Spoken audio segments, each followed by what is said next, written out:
오늘 말씀은 이사야서 7장 10절부터 17절까지입니다. 제가 본문 어제를 이어서 또 읽겠습니다. 여호와께서 또 아하스에게 일러 가라사대 너는 내 하나님 여호와께 한 징조를 구하되 깊은 데서든지 높은 데서든지 구하라. 아하스가 가로되 나는 구하지 아니하겠나이다. 나는 여호와를 시험치 아니하겠나이다 한지라. 이사야가 가로되 다윗의 집이여 청컨대 들을지어다. 너희가 사람을 괴롭게 하고 그것을 작은 일로 여겨서 또 나의 하나님을 괴로우시게 하려느냐.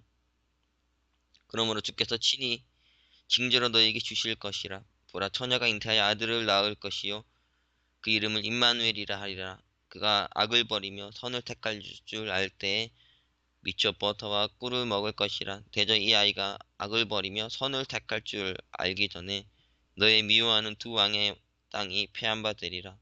여호와께서 에브라임이 유다를 떠날 때부터 당하여 보지 못한 날을 너와 내 백성과 내 아비 집에 임하게 하시리니 곧 아수르의 왕에 오는 날이니라. 네, 오늘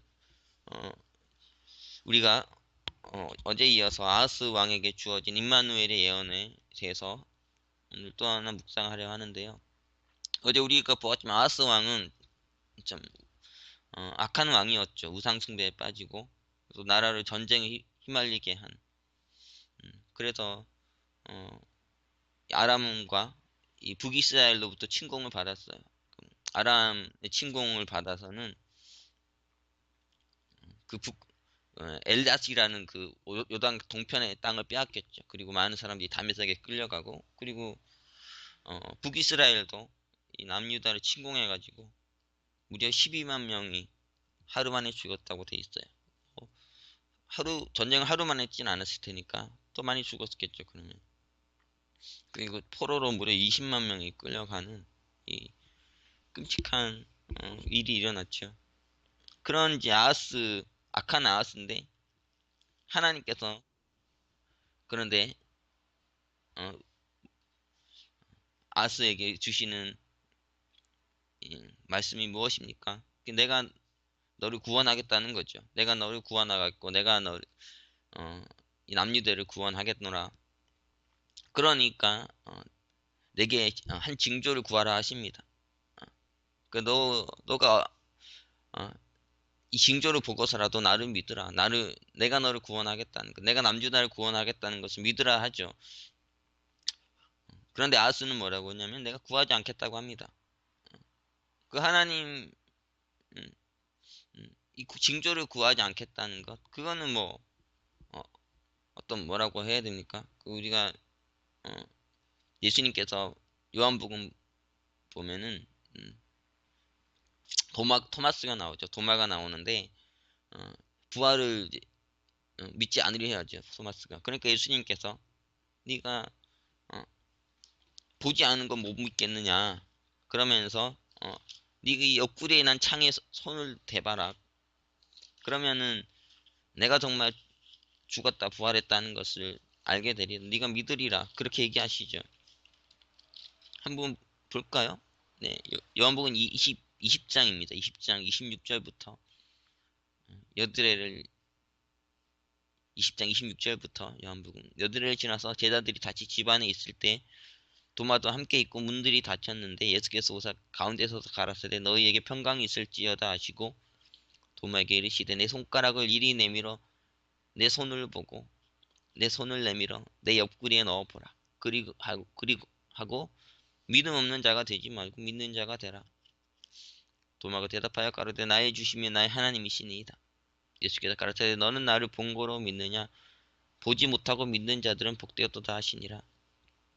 여기서 예수님께서 도마에게 찾아오시죠. 찾아오셔가지고 너가 정말 나를 못 믿겠냐? 내가 너에게 징조를 보이리라. 내가 너에게 분명한 사실을 보이리라.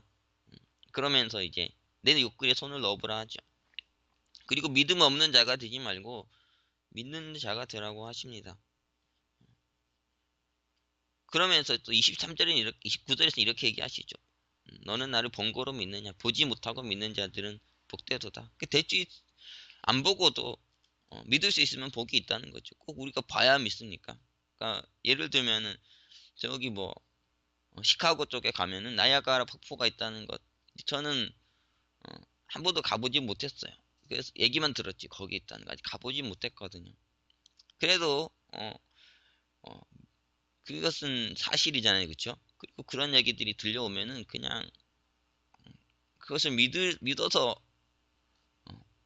믿음으로 그냥 받아들이면 되는데 꼭 가서 보지 않아도 그렇죠. 있는 거잖아요. 그 하나님은 계시고 그렇죠. 예수의 십자가와 부활 사건도 사실이고 이것은 분명한 사실이죠, 그렇죠. 근데 그것을 꼭 봐야 믿느냐?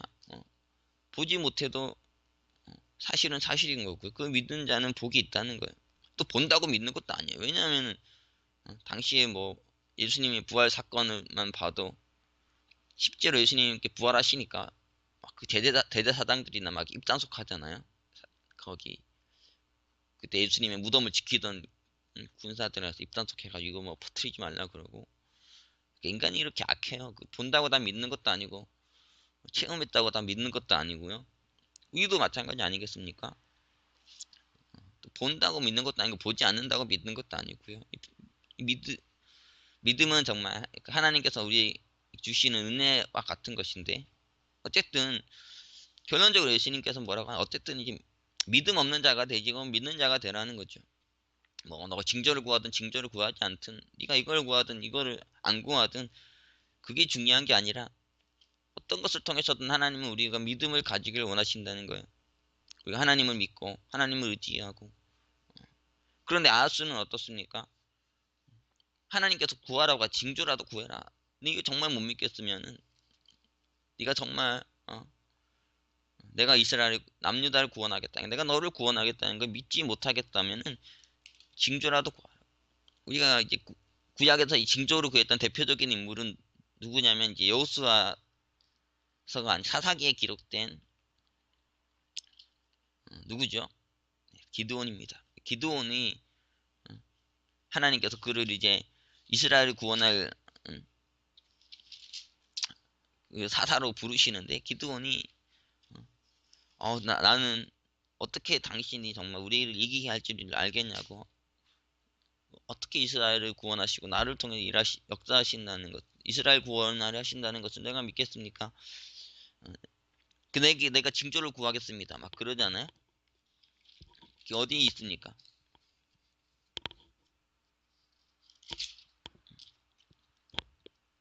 6장입니다. 사사기 6장.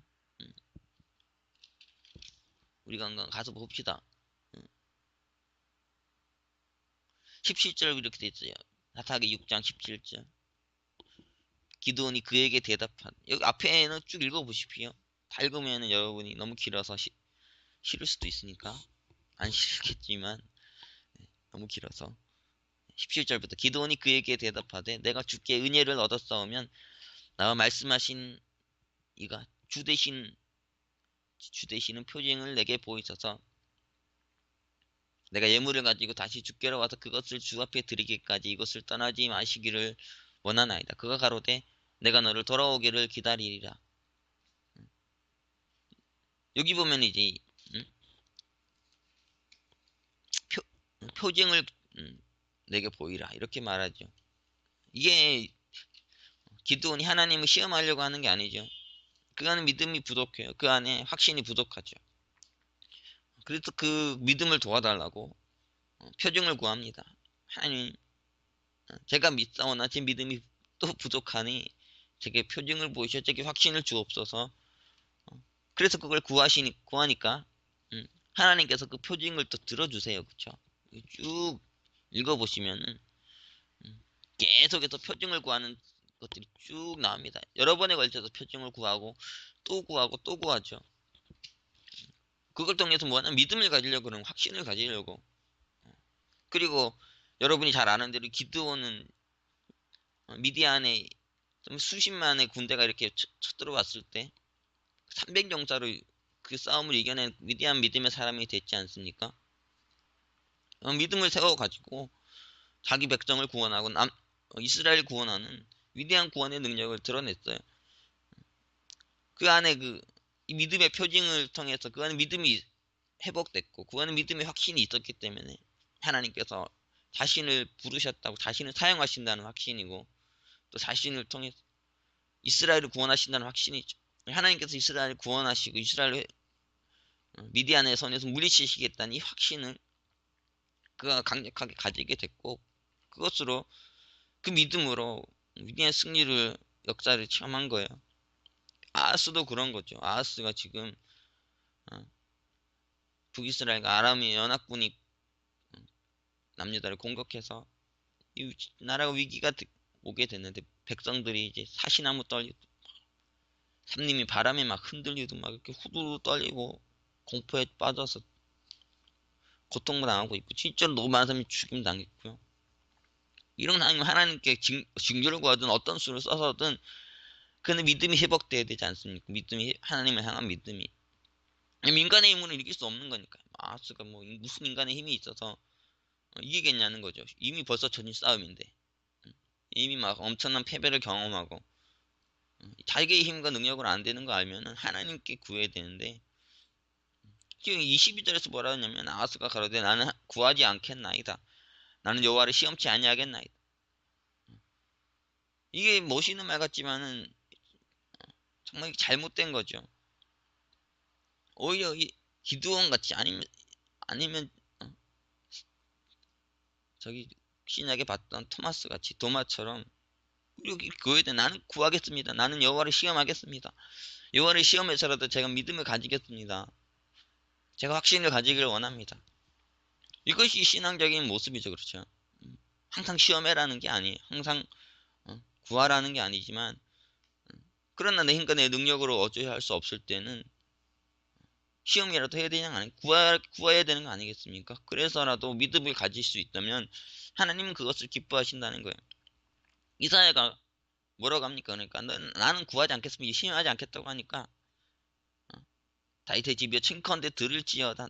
너희가 사람을 괴롭게 하고 그것을 작은일로 여겨서 또 나의 하나님을 괴로우시게 하려느냐. 너의 그런 자세가 이스라엘 백성들을 고통스럽게 하는 거고 사람들을 괴롭게 하는 거고 또 하나님을 괴롭게 하는 거라는 거예요. 그것이 올바른 자세가 아닌 거죠. 그런데 야스는 너무 불경건에 빠졌어요. 불신앙이 너무나 깊었습니다. 그러니까 뭐라 14절이 일방적으로 주어지죠. 일방적으로. 그러므로 주께서 친히 징조로 너희에게 주실 것이라. 보라 청녀가 잉태하여 아들을 낳을 것이요 그 이름을 임마누엘이라 하리라. 그러니까 하나님께서 징조를 주신다는 거죠. 뭐 여기서 아하스가 징조를 구한 게 아니에요. 구해가지고 이렇게 받은 게 아니고 하나님께서 네가 안 구하느냐? 내가 너에게 주리라. 그래서 주는 징조가 뭡니까? 임마누엘이라는 아들을 주시겠다는 거죠. 네 임마누엘이라는 아들은 이 청녀가 잉태해서 나는 아들이에요. 그 청녀가 잉태해서 아들을 낳는다는 거니까 인간의 인간 능력으로 낳는 아들이 아닌 거죠. 그렇죠. 남자와 여자가 결합해가지고 그렇게 생물학적으로 태어나는 아이가 아니고 처녀와 하나님의 결합이죠. 그래서 하나님의 능력으로 낳는 아들이 하나님의 역사로 낳는 아들인 거예요. 그래서 그 아들을 통해서 내가 너희를 구원하리라. 이런 말씀입니다. 여기서 우리가 알 수 있는 건 뭐예요? 하나님께서 이스라엘 백성을 하나님께서 남유다를 구원하시겠다는 거죠.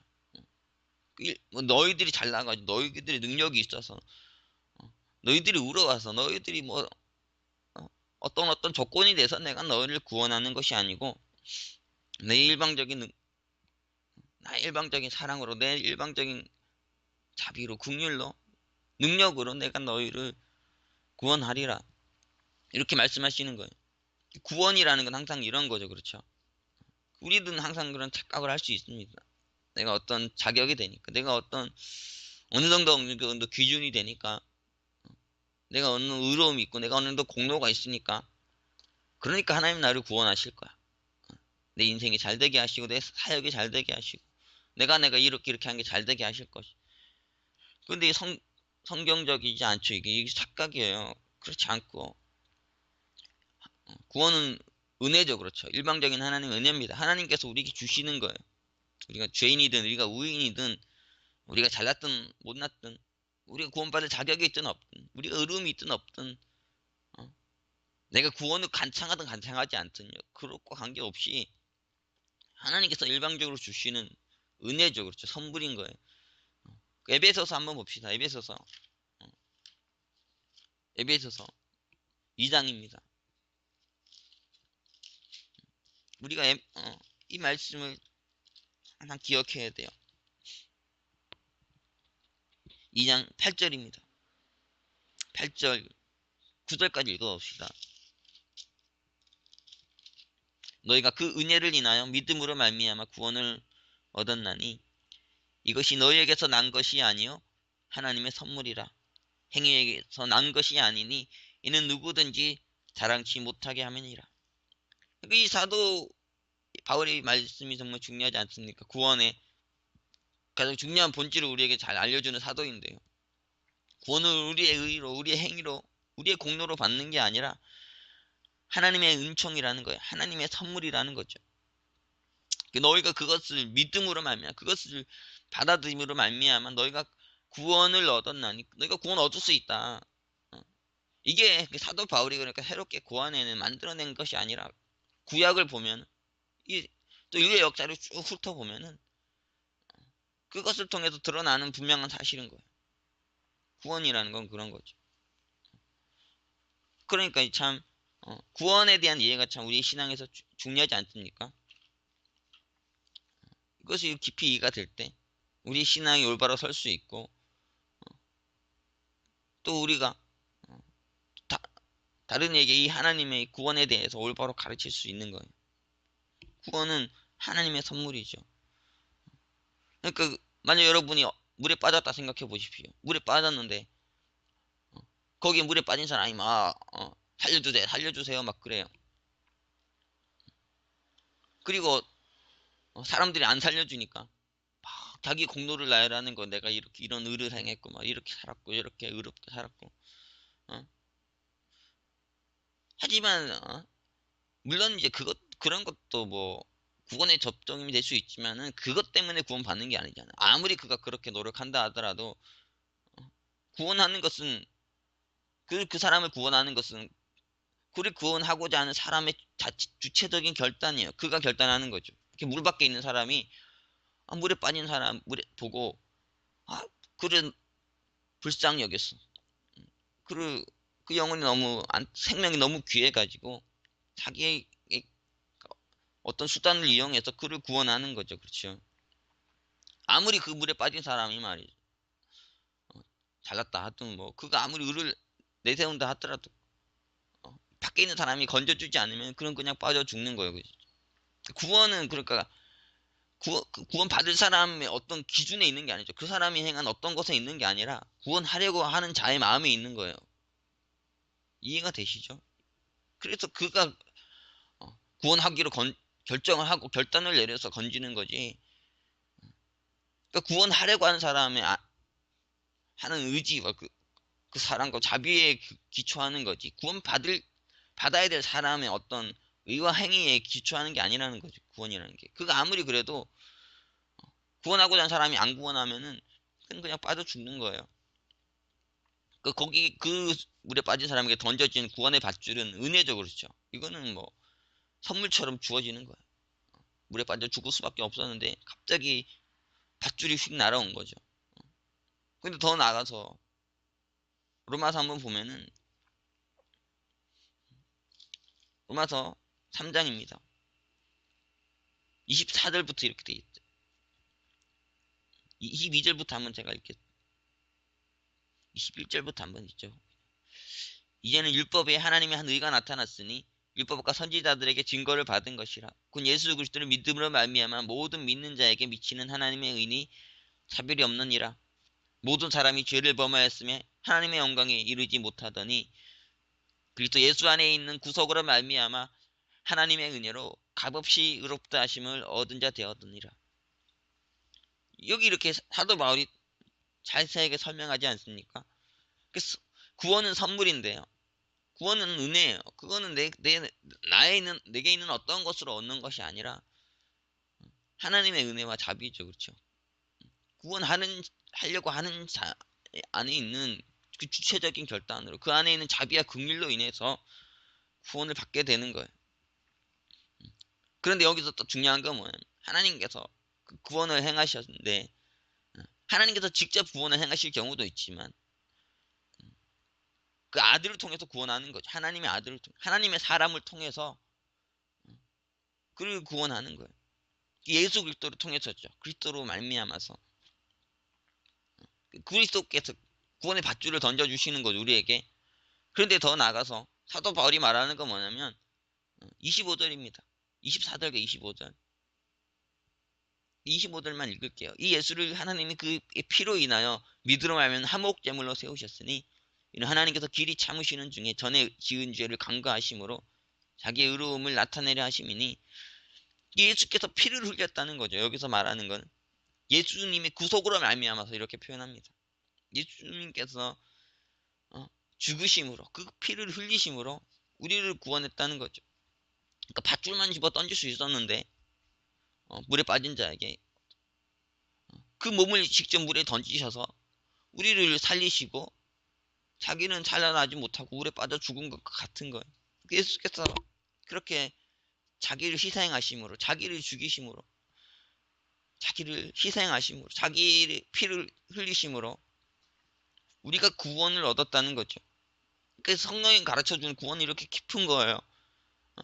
구원에 물에 빠져 죽어가는 자에게 죄의 죄로 인해 죽어가는 자에게 심판임에도 마땅한 건데 말이죠. 뭐 아하스가 이렇게 악하게 살아가는데 남유다가 거짓되게 살아가는데 심판에도 당연한 거 아니겠습니까? 심판받을 수 있죠. 그러나 하나님께서 그를 구원하려고 구원의 은혜를 베푸신다는 거예요. 구원의 능력을 드러내신다는 거죠. 일방적으로. 그런데 어떻게까지 하시냐면 그냥 하나님께서 구원하실 수도 있는데 어떠냐 그 아들을 보내주신다는 아들의 징조로 보내셔서 그 아들을 통해서 이스라엘을 구원하기를 원하신다는 거죠. 그 아들은 또 어떻습니까? 그냥 뭐 말로 말이죠. 뭐 그 가진 어떤 힘과 능력으로 그를 구원할 수도 있는데 그러지 아니하고 자기의 몸을 바쳐서 자기의 생명을 바쳐서 자기 모든 물과 피를 쏟음으로 이 백성을 구원하려 하신다는 거예요. 그래서 하나님이 우리와 함께 하신다는 이 하나의 사실을 하나님 우리를 구원하기 위해 여기서 곁에 계시고 늘 우리 함께 계시고 우리를 위해 자기 목숨까지 바칠 정도로 우리를 사랑하시고 구원하려 하신다는 이 하나의 사실을 알려주시려 하는 거죠. 그걸 통해 우리 하여튼 구원하려 하신다는 거죠. 구원은 그래서 철저하게 무엇이냐면 하나님의 은혜예요. 하나님의 선물이라고요. 그 내가 어떤 능력으로 내 힘으로 어떻게 구원받는 게 아닌 거죠. 우리가 성탄이 지금 가까우고 있는데 우리 성탄의 의미라면 깊이 묵상해 볼 필요가 있습니다. 하나님께서 그 아들을 이 땅에 보내주신 이 사건에 대해서 왜 보내주셨겠어요? 이 징조를 우리에게 주시는 거죠. 우리를 구원하시려고. 이미 2000년 전에 드러난 징조입니다. 그 징조가 왔어요. 하나님 우리를 사랑하신다는 사실을, 우리를 구원하려 하신다는 사실을 이미 그 징조로 보이셨죠. 그 임마누엘이라는 이름을 가진 그 아들, 우리와 함께 계신 하나님을 알려주는 그 아들을 보내셔서 우리를 구원하고 살리려 하시는 일방적인 그 은혜를, 그 자비를 우리에게 보이셨어요. 우리에게 필요한 것은 무엇이냐면 그 은혜를 붙드는 거죠. 그 사랑을, 자비를 붙드는 거예요. 나는 자격 없습니다. 나는 죄인이라서 구원을 받을 자격이 없어. 염치가 없어. 물론 그 자세도 훌륭할 수 있는데 아하스 같은 모습인 거예요. 막 징조 안 구하겠습니다. 저는 괜찮아요. 내비두세요. 그럼 제가 알아서 하겠습니다. 이렇게 할 문제가 아닌데 그렇잖아요. 어떻게든 붙들어서 자기를 구원하 이스라엘 백성을 자기 백성 구원하고 남유다를 구원해야 되는데 그렇지 않는 게 더 문제인 거죠. 그러니까 이 물에 빠져 있는데 밧줄을 던져주면은 그 밧줄을 잡아주는 게 훌륭해. 안 잡아주는 게 훌륭해. 좀 자격 없습니다. 안 잡을래요. 이게 웃기잖아요. 그렇죠? 이거는 던진 자의 호의를 무시하는 거예요. 자기 감정만 생각하는 거죠. 지 생각만 하는 거예요. 그것을 던져준 자의 마음을 생각해야 되잖아요. 그를 사랑해서 그에게 그를 불쌍히 여겨서 던져주는 건데, 그거를 이렇게 잡는 게 훌륭한 거죠. 그렇죠. 이게 더 나가서 그거 목숨 바쳐서 물에 뛰어들어서 나를 건져주겠다 하는데, 그걸 받아주는 것이 훌륭한 거죠. 그렇죠. 그것을 붙들어주는 게, 응? 그거 안 받겠다고 말이죠. 뭐하러 들어왔냐, 난 죽겠다고 하는 게 훌륭한 게 아니잖아요. 우리 예수님, 우리가 요한계시록 잘 알지만, 요한계시록 3장 20절 보면은 이렇게 돼 있습니다. 볼지어다 내가 문 밖에 서서 두드리노니 누구든지 내 음성을 듣고 문을 열면 내가 그에게로 들어가 그로 더불어 먹고 그는 나로 더불어 먹으리라. 예수님께서 문 밖에서 계속 두드리신다는 거죠. 우리를 구원하시려고, 우리를 살리시려고, 어? 우리에게 늘 구원의 밧줄을 던지시고, 우리에게 늘 구원의 징조를 보이시고, 우리에게 늘 구원의 행위를 행하세요. 근데 어? 그것들을 우리가 어떻게 받아들일 수 있냐면, 우리가 마음의 문을 열고 그분을 영접함으로 인해, 그 구원의 행위를 내가 받아들임으로 인해서 가능한 거죠. 그러면 주께서 내 안에 들어와서 더불어 먹고 교제하며 어, 함께 살아가는 이 아름다운 세계가 우리에게 일어나는 거죠. 주께서 늘 우리에게 다가오시고, 하나님께도 우리에게 다가오세요. 구원의 행위를 늘 베푸시고, 여러분이 깨달을지 안 깨달을지 알 수는 없지만 그렇다는 거죠. 그것을 우리는 어떻게 해야 되냐면 마음의 문을 열고 받아야 된다는 거예요. 이와 대조적인 장면이 요한복음이지 않습니까? 요한복음 1장 보면은 이 슬픈 말씀이 기록되어 있어요. 1장 10절부터 이렇게 되면 이렇게 돼 있죠. 그가 세상에 계셨으며 세상은 그로 말미암아 지은 바 되었으되 세상이 그를 알지 못하였고 자기 땅에 오면 자기 백성이 영접지 아니하였으나, 요한복음 1장 10절과 11절이 비극적인 말씀이 기록되어 있어요. 예수께서 오셨는데 사람들이 그를 영접하지 않았다는 거예요. 그가 베푸는 구원의 은혜를, 구원의 선물을 받지 않았다는 거죠. 이게 슬픈 이야기입니다. 누가복음 보면은 예수께서 이 땅에 오셨는데 사람들의 환영을 받지 못하고 우리 구유에 들어가서 거기 태어나가지, 마구간에 들어가 태어나서 거기 구유에 났어요. 영접받지 못하신, 그게 빈방이 있습니까라는 유명한 연극이 있지 않아요? 한